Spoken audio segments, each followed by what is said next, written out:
Have you ever looked at something and thought, I know a better way to do this? That's exactly what Peter Ludwig Sylow must have been thinking when he made his important contribution to finite group theory. Understanding Sylow theory begins by understanding the Sylow P subgroup. The first Sylow theorem states that for any prime P that divides the order of a group G, and a K that is the multiplicity of P in the order of G, there exists at least one subgroup of G with the order P to the K. These subgroups are called Sylow P subgroups. That's a bit of a mouthful. Let's start with multiplicity. The multiplicity of an element of a multiset is the number of times it appears in the multiset. A multiset is the same as a set, except it allows for elements to occur more than once. For example, the multiplicity of an element A in the multiset A, would be 3, because A occurs 3 times. In this case, we talk about the multiplicity of a number in the multiset of the prime factors of the order of a group G. If G has order 12, it has 12 elements in it. Take dihedral 6. The multiset of the prime factors of 12 is 2, 2, and 3, which means 2 has a multiplicity of 2 and 12.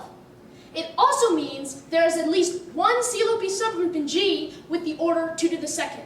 Similarly, there is at least one with the order 3 to the first. An example, in dihedral 6, any subgroup of the order 2 to the second, or 4, is a Sylow 2 subgroup. An example of a Sylow 2 subgroup would be the cyclic subgroup generated by R to the 3 and FR to the 3, consisting of elements E, R to the third, F, and FR to the third. The second theorem is short but sweet. It states that in any group G, for a fixed P, all Sylow P subgroups are conjugate. We need to first define conjugation. A group G is conjugate to a group H if all elements of G, when multiplied by some element X on the left and the inverse of X on the right, generate the group H. For example, if each element in the Sylow P subgroup mentioned before is conjugated by R, or multiplied by R on the left and R inverse on the right, it can be seen that it is conjugate to the Sylow 2 subgroup generated by R to the third and FR. The third theorem contains several statements regarding the number of Sylow P subgroups in any given group. Sometimes this theorem is written in several separate sections, but it is just as often unified because it has a consistent topic. Let P be a Sylow P subgroup of a group G. Let the order of P be written as P to the K, with P being a prime factor and K being its multiplicity. Let M be such that the order of G can be written as P to the K times M, where M is always greater than 1 and K is always greater than 0. Let the number of Sylow P subgroups in G for a fixed P be written as NP. Then, the following hold true. The number of Sylow P subgroups will always be congruent to 1 in mod P. So for any fixed prime factor P, the number of Sylow P subgroups divided by P will always equal 1. To quickly explain modular addition, modular groups are cyclic.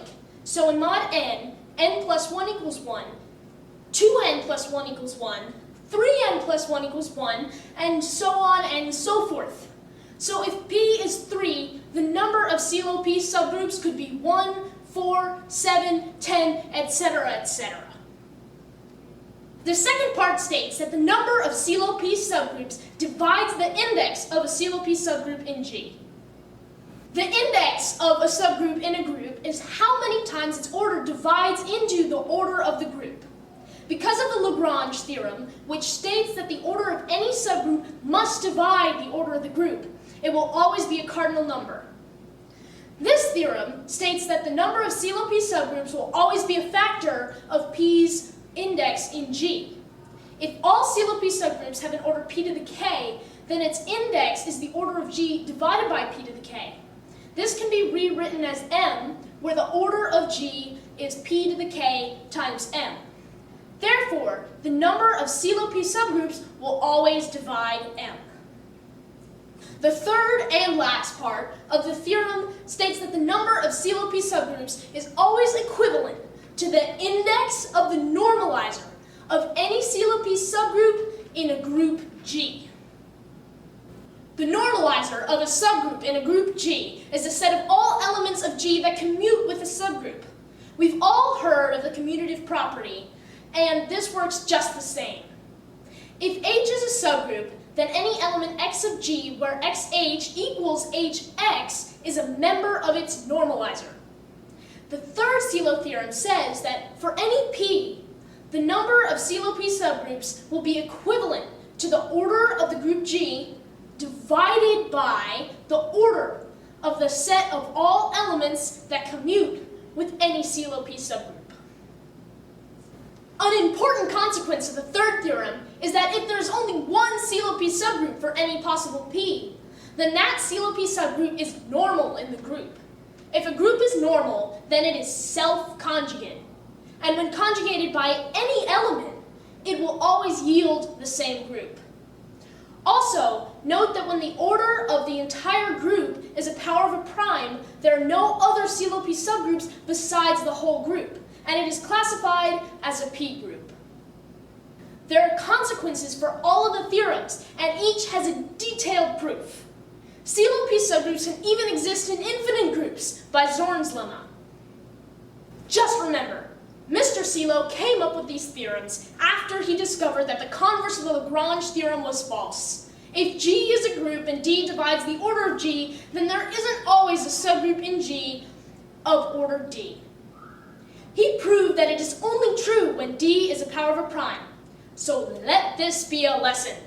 If you spend your time studying other people's work, you may just discover something amazing of your own.